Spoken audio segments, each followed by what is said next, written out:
মুর্শিদাবাদের মাধ্যমিক পরীক্ষাতে প্রথম হয়ে আপনার কেমন লাগছে? হেভি লাগছে ভাই, এত হেভি লাগছে কি এত পড়াশোনার চাপ ছিল কি কলমের কালি শেষ হয়ে গেছে না, তো আরো বেশি নাম্বার একটু মুখে ভরে দে না ভাই, ভরে দে মুখে ভরে দিয়ে ক্যামেরা। আচ্ছা, মাধ্যমিকে তুমি কত পেয়েছো? 1500।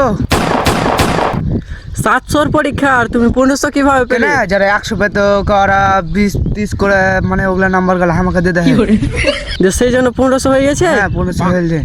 আচ্ছা, তুমি বড় হয়ে কি হতে চাও? Doctor, engineer?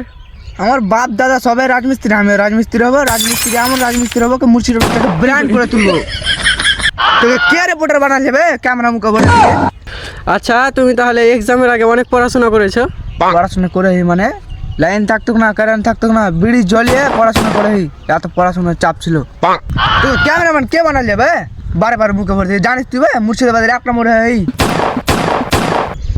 আচ্ছা, তুমি তো পড়াশোনাতে ভালো, তার মানে নিশ্চয়ই কোনো প্রেম টেম করতে না? প্রেম টেম করি না মানে 50টা গার্লফ্রেন্ড ছিল, 40টার সাথে ব্রেকআপ করলে আর 10টায় একটার সাথে দেখা করতে হবে একটু পরে।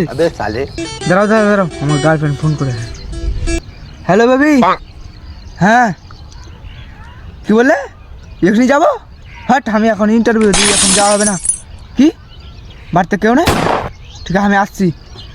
হ্যাঁ তোর বালের ইন্টারভিউ।